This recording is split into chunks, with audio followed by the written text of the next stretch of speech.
listener to episode 67. I'm James. I'm Mike, and we are Last to the Party, the show where we talk about all the nerdy goodness. Hey, dear listener. I wanted to take a moment right at the top of the show here to just say thanks for all the listening. Without all of you tuning in week after week and sharing the episodes, this show wouldn't be growing the way it is, so thanks. It's because of you guys that we're able to do the show, and we appreciate all the shares and stuff. Hey, Mike. Yeah, buddy. What do we have for him this week? Well, James, as you know, and dear listener, you might have heard through the social medias things that Disney is probably shopping around the license to do LucasArts games because EA might have stepped in a turd with loot boxes and other possibly illegal activity. So we thought, let's brainstorm, let's think, let's offer some ideas of our favorite developers and the style of games that they might produce. So join us, will you, dear listener, because you're stranded on our podcast, as we search for Star Wars in the form of gameplay. Now, if you're not much of a gamer, you might enjoy this as a mental exercise. If you are a gamer and you're like, oh my gosh, bald morons, why didn't you think of this? Hey, leave us comments, send us emails. We will love to expand this conversation via communication. But surely this communication, this form, this medium called podcast can't exist without you guys saying something back to your... I was going to say radios. It might not be radios. No. But whatever you're listening through, let us know what we missed, because we have some ideas, but surely you've got some better ones.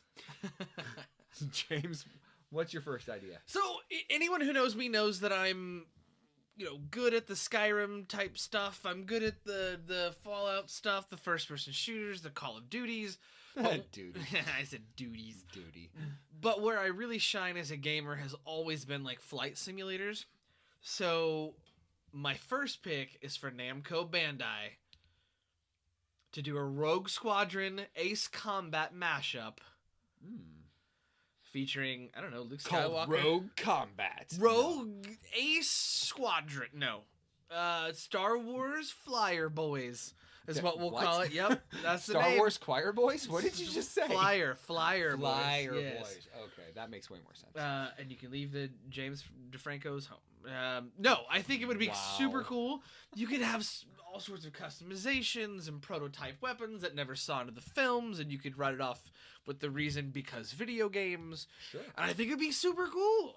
There's so many planets to explore. We could do the Kessel Run. I would love to see what the Kessel Run even looks like. I think we're going to get a peek in the Han Solo story, but that's an episode for another time. Quite possibly, yes. So I want to fly more Star Wars stuff. Battlefront 2 is beautiful, and their fighter squadron gameplay mode is my favorite part of Battlefront 2, but it's just not enough for me. True. It's a bit limited. What you got? Well, my first thought was that there is this little-known company, maybe you've heard it, called Bethesda. And Bethesda does very interesting, in-depth games where a character goes out exploring their environment. And this is just, I don't care if it's a Fallout-based theme, or you've got more shooter weapons with some melee, or more Skyrim, where you got more of a fantasy feel. Either one of those would fit the Star Wars universe. If you could imagine that with some sort of weapon upgrade system, with some sort of, I think it would be an interesting mechanic to see them do something on like a backwards planet, and your character's journey from farm hand on like Dathomir or some planet, working their way into the core, and along the way picking up gear or doing quests, what have you, to go from like farmhand to maybe you become president of the Senate if that's your character's background and ambition, or maybe they become Rogue Squadron leader, or maybe they become janitor on Starkiller Base. I don't know, but the possibilities for character development in that Astromech droid technician number 3. Maybe. Sure. Maybe that is the maybe that is the correspondence course they signed up for. Yeah. Thank you, Suzanne Summers, for that. No, it wasn't her. But anyway, so something like that would be interesting, I think. So Bethesda could rock that. Yeah. I'm gonna be a blaster cleaner. That's yeah. Yes, why not? That is a great idea. And just the myriad of ideas, and with mods in that too. I mean, you might. What if you got to explore the alternate reality where Ben Solo was just a lowly radar technician named Matt, and he went that route instead, and he just worked all day and was kind of an undercurrent of mad anger while dealing with all the jerks on Starkiller Base. I don't know, but would that make him a serial killer? Yes. Yes, it would. He would be like stabbing people with like a little lightsabery butter knife that he can. Without a doubt, he would be a serial killer. That I you don't have to live with it anymore. Stabby, stabby, stabby. So what else you got, man? I just see all the memes right now. Yes. Kylo Ren approves. The first thing we should have mentioned, was someone redoing KOTOR. Yes. Bethesda or BioWare, the makers of the Mass Effect trilogy, being able to revisit the greatest Star Wars game of all time, Knights of the Old Republic. Really, that's what it is. BioWare should do like the Mass Effect style. Yeah. KOTOR. Yes. All my money for that. Yeah. So what I'll do is I'll bleed that kind of into the next thing. So I think that they should do a Mass Effect style like Rebel Squad sort of game where you've got your Dathomirium Night Sister is on a revenge quest, and she can help you obtain intelligence against the Empire because she wants to get revenge for Count Dooku wiping out her entire race, and she's the last one. Yeah. You could have a Mandalorian wanting to prove himself, be your Krogan. You could have so many of the Star Wars things, but done in like the Mass Effect way. Okay. Dumped it. It would be so great. Yeah. Build your ship, upgrade your ship, all your weapons, equipment, crafting. You could have a Watto type character that. Would you want to? Well, I mean, Watto wasn't bad for what he was, but like have him hang on your ship and help you upgrade your weapons. Like have him be like a weapon tech. You know what I mean? Like Republic credits. I need something more real. I don't know if I want him or I'd want what's the guy's name from Titan AE that was always fixing stuff. The John Leguizamo voiced character. Oh yeah, he didn't know what the button was for, but he made it. But right. He wanted to hit it, but he's not sure what he would do. That guy should be your weapons guy because he'd be crazy as all get it. It's a lightsaber, but also doubles as a quantum detonator. So be careful with that button. The front end's a lightsaber. The back end is going to be some sort of shotgun device, but I'm not sure what kind of shells it takes. Oh, goody. Yeah.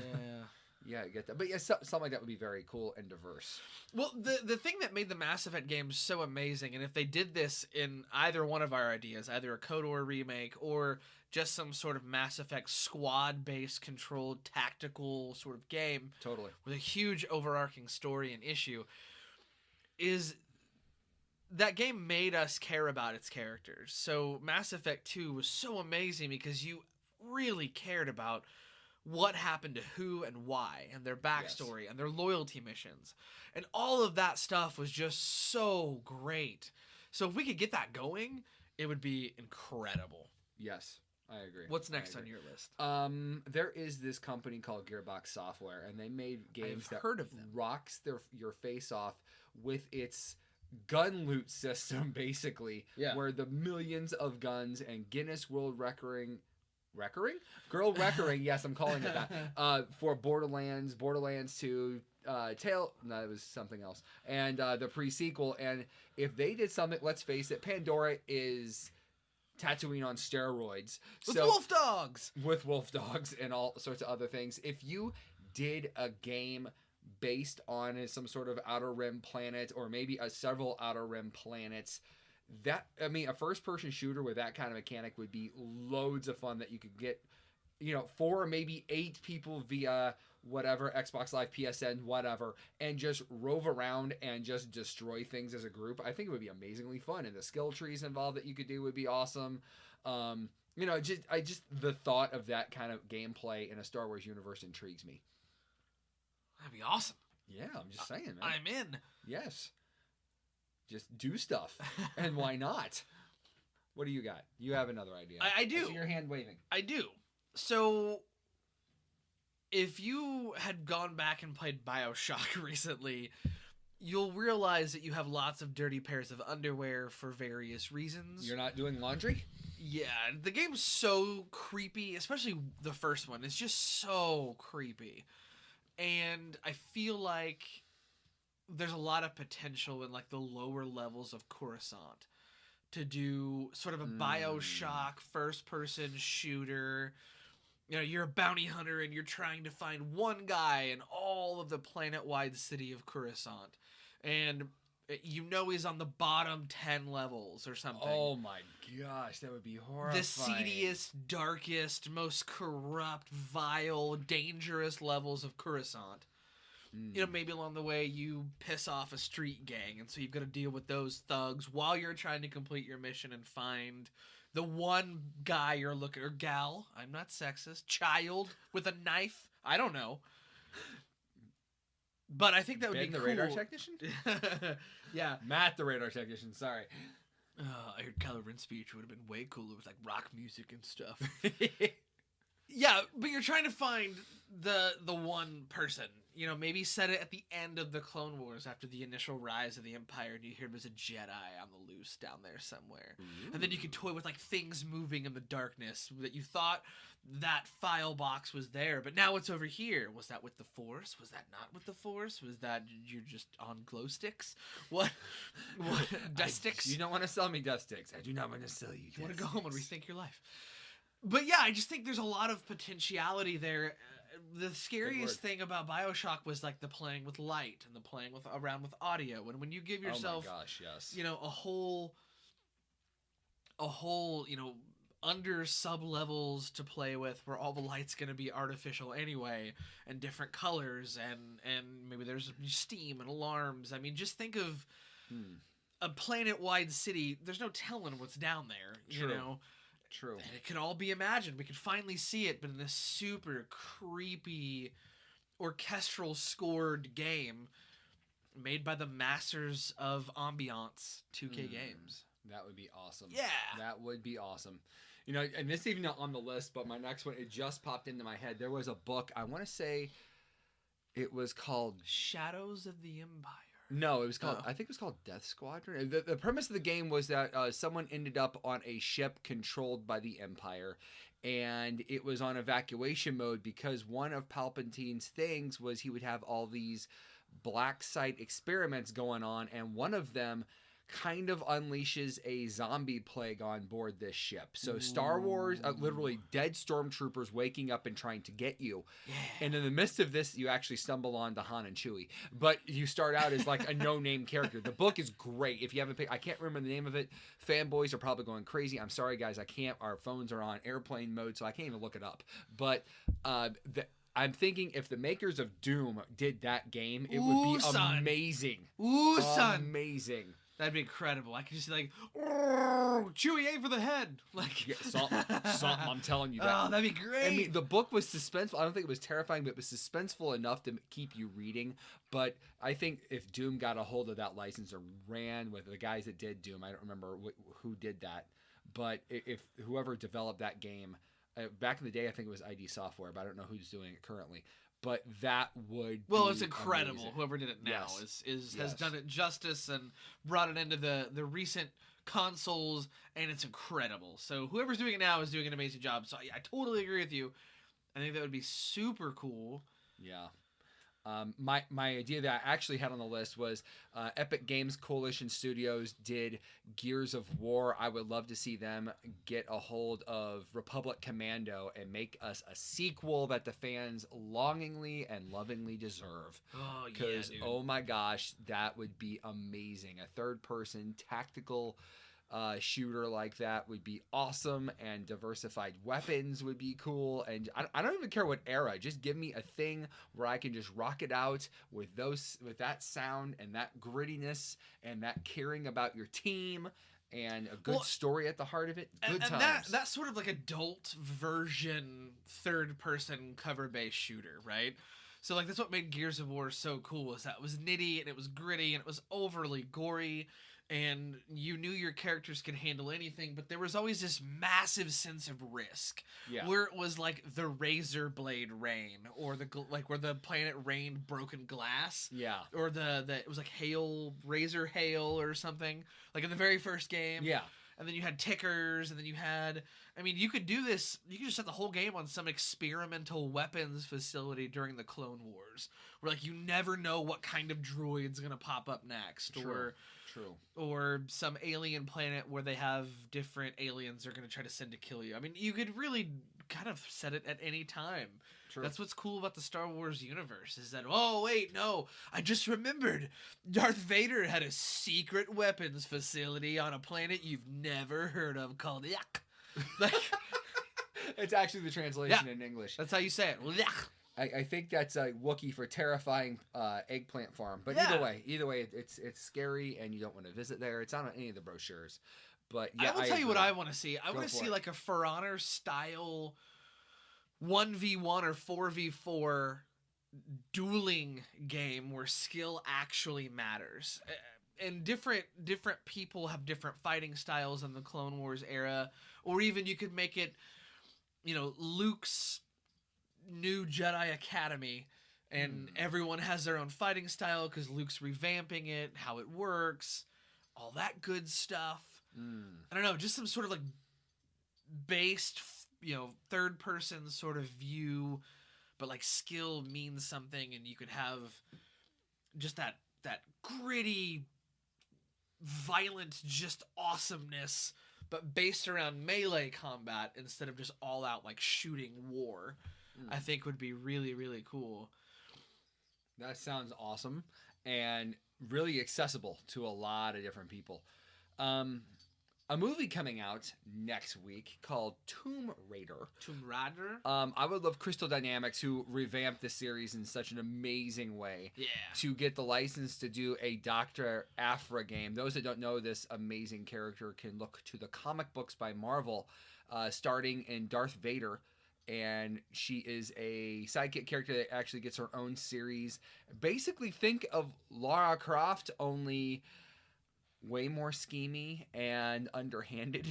Basically, if Han Solo were a female archaeologist, that would be Dr. Aphra. Does she pretty have much. a climbing axe that can hit people in the kneecaps? Not a climbing axe. She does have a lot of tech to use, and think of R2-D2 and C-3PO as assassin droids.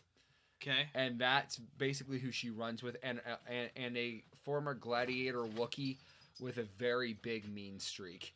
That's who she runs with, and it's a very interesting story. It's a very self-serving character, so it's almost Laura's antithesis, right? And it would just be fun for Crystal Dynamics with the lore and diversification of stories that each culture has. It would be cool to see how they would interpret not just tombs, but exploration of environments like that. I think that would be really cool. You know, we talk a lot about games during war, but what if there could be like a sort of peacetime game? Say you're a police officer on like Coruscant. But instead of, you know, investigating the bombing at the Jedi Temple, like that episode of Clone Wars, yes, you could do like, you know, you've got to investigate the poisoning of a senator. And it has nothing to do with the overall arcing like Empire versus Rebellion, but just what an everyday law enforcement officer on a citywide planet had to deal with. And you could do it like Rockstar's LA Noire, but have it set in like the Star Wars universe. That would be really cool. Yeah, I mean, you couldn't tell if droids were lying because they have expressionless, cold They're murder scanners. faces. They're scanners. Right. I mean, but you could do really interesting things like, Senator, I know it's your job to lie. I don't believe you. Let me write a note on my holopad. Or whatever they have. I don't know. No, I think that's a great idea. I'm sure it's still made by Mead. But the Mead Why not? Yellow Legal Pad Company on Coruscant is who you'll take your notes with. But I don't know. I think it would be really cool. It would be totally different. I mean, most all these games are going to be set during some sort of like galactic civil war. Not necessarily. I mean, But can they don't do have the to be. peaceful time of the Old Republic or the peaceful time during the New Republic before the First Order kicks in or what have you. I mean, you could do it during any time period of peace. There were years of peace before stuff happened. Well, and during KOTOR, set 10,000 years before the Clone Wars. So you could set it, during the peaceful stalemate when the Jedi thought the Sith were gone forever. Truth. Yeah, that'd be cool. That's lots of things you can do there. There is a company called Ubisoft that does amazing games, specifically Assassin's Creed games. And I had it in my head, I want to see our boy Boba Fett, since Boba Fett does not get a Boba Fett movie for some weird reason. I want to see an Assassin's Creed style-esque game centered around our favorite bounty hunter. Well, look, there was a PS2 game called Bounty Hunter where you were Jango Fett. Yes. And it was incredible. It was amazing. So just bring that game, but have it be Boba Fett. And instead of twin blasters, I get the EE-33. And a flamethrower on the side. side. Yeah, rockets on my backpack. Yeah, that would be cool. I mean, just something where you can explore the environment and have it fun and make it interesting. And Boba Fett, I think, is one of those he has a bucket on his head. Let's learn about him. And as you learn more about Mandalorians, I want to know what changed in this kid to make him as big of a ruthless reputation as he has when we see him in Empire and in Star Wars New Hope and Return of the Jedi. You just want to see that character flourish somehow, and I want to see that happen. Well, yeah, we always get the sense of Return of the Jedi that he was incredible. Start the game off with him escaping the Sarlacc pit. Yeah, why not? Start it right there, and then what has he been doing for the last 40 years? Besides drying out from the Sarlacc pit? Besides washing his clothes from the Sarlacc stomach how do you even juices? get that smell out of armor? Tide Pods. Yes. Yeah. Just all of that. Yes. Yep. Yes. All right. So there's this game that PUBG released. PlayerUnknown released called Battlegrounds. Everyone loves it. Fortnite is a thing. Everyone loves it. If you did that as a Star Wars theme, people would just give you all your money. Yeah.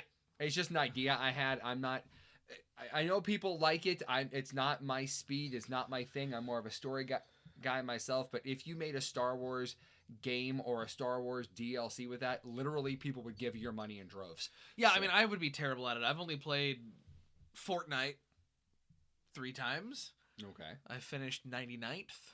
Wow. 90th. Okay. And 73rd. See improvement. Well, it's because I hid. Okay, that's smart. I didn't know where anything was. Yes. But yeah, I don't play it because I'm terrible at it. But yeah, I think this could be really cool. It could be a different idea. You could have different weapons and different insertion costumes, weapons, sure, different planets. Yeah. Instead of the blue fog, you can have the Death Star is going to blow it up in a certain amount of time, unless you get one person has the key to the shuttle, and the goal is get to the shuttle so you can get out. Last person standing wins. Sure, that sounds great. Yeah, do some things. There is a scene in Halo Reach, yep, where people are flying, and basically the entire USNC. I hope I got that initial right. UNSC. Sorry, UNSC is driving towards to make a huge offensive against the Covenant that's landed on Reach, and it's tanks and warthogs and all sorts of things. And this is massive battle. And I had it in my head when we were writing this script. If that were done with stormtroopers and stuff, and you were one of those stormtroopers, and it was your squad surviving against whatever, that would be a cool concept. Yeah. Droid army or Imperial Death Troopers or alien life forms swarming you, zombie apocalypse, whatever. Something about that sense of unity in that squad is really do this with Inferno Squad amidst all the troopers or whatever. Do this. Sure. The point is it's that sense of struggle with your team / your family that really draws people in. Do that. Yeah. Make it iconic. And people will love it. The last thing I had, so there's this game called Dark Souls. I don't know who makes it. I tried it once and got obliterated because I couldn't figure out how to jump, I think. And I don't know. If I gave it more time, I probably could work it. I own it, the first one, via games for gold, backwards compatibility, what have you. But my thought was, so if you were a Jedi that crash landed on a like a primitive planet, and your stuff was broke, you were mangled a little. Doesn't have to be a Jedi, but that was my thought. Since I love Jedi, I like the lightsabers; they make cool sounds. And your lightsaber was broken. You're literally surviving off of what you grab. Sharp sticks. Sure, but you can find other stuff to improve your stuff, so you can continue to struggle and survive against the planet or whatever, as you find monsters and slavers and whatever. That would be an interesting game. Yeah. And I mean, while avoiding the Empire or whatever, yeah, that'd be incredible. I mean, well, and you could do the kind of the cool things about those games. And I just Bloodborne is free this month on PS Network. Oh, you got to get that. I already did. There you go. 40 gig. 40 gig. And I downloaded it. That thing. So yeah, so I downloaded that. But like one of the things that makes that game so crazy is you can base your play style based on whatever weapons you pick up. So. Sure, he could start off as a Jedi, and he could have to pick up a blaster to defend himself because he has nothing else. Or you're a smuggler running the local authorities trying to escape. You get shot down. They think you're dead, but now you're on a hostile planet that is not conducive to life, and you could have to keep finding breathing apparatuses to stay alive. Yeah.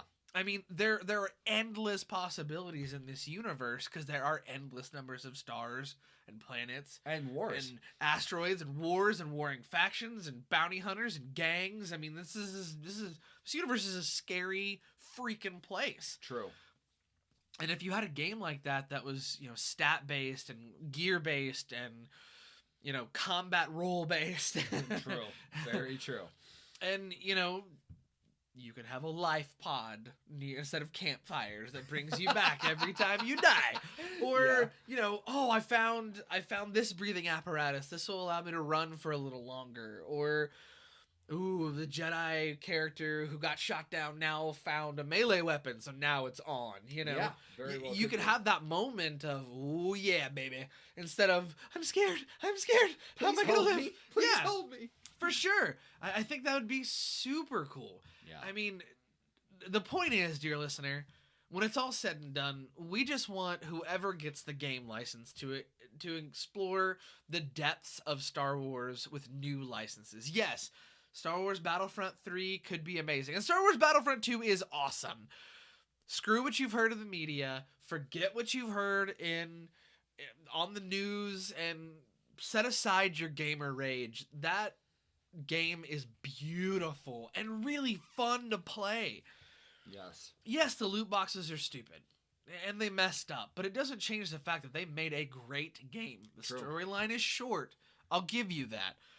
A little predictable. I'll give you that too, but it's still fun to play. And the lead character is complex and great to start out with. And though I will say my one complaint about that storyline is that the minute, the freaking second, the first chance and opportunity she had to switch sides, she was like, "Yo, yeah, we're gonna do that. We're good guys now." Yeah, like there was a moment where it's like, okay, wait, you were on the Death Star. You weren't on Galactic Happy Place. Yeah, it was called Death Star. Yeah, it wasn't called the Orb of Black Happiness. It was called the Death Star, and they weren't giving kitten baths, man. You were blowing up planets, or they were planning to, and hold the galaxy hostage. And so it's not the intergalactic shopping mall.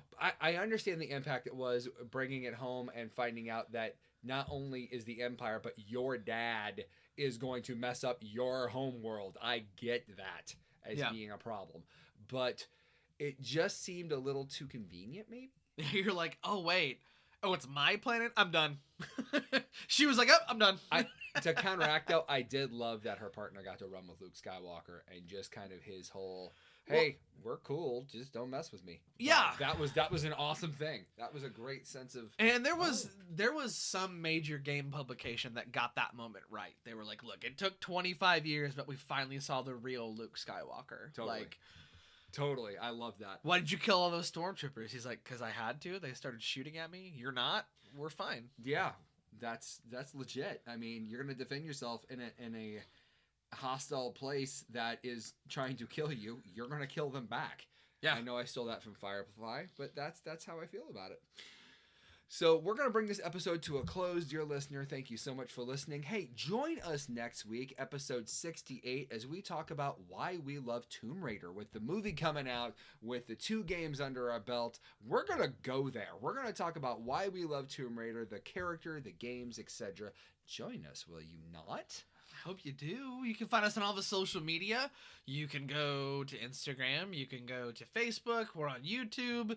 And I have an app update. Dun, dun, dun. What? By the end of March, we will have an app for all of you Android users. So if you're listening to this on iTunes and you have friends who say, I would totally listen to that show that you love so much, Apple user, if it was on Android, guess what? We're coming to Android. We're going to have our own app for the Google Play Store. So tell your friends, we're coming soon. And thanks so much for the show. If you guys are feeling super frisky, go ahead and share it. If you're feeling super duper frisky, you guys could be cool like Debbie Bricker and go to patreon.com/Last of the Party and help us out. For Last of the Party, I've been James. I've been I don't know my name. I've been someone. I don't know. It's not a sticker like there normally is every week. My name is such and such. I've been Mike, and I am confused. Thank you for joining us, dear listener. Come back next week. Same bat time, same bat channel.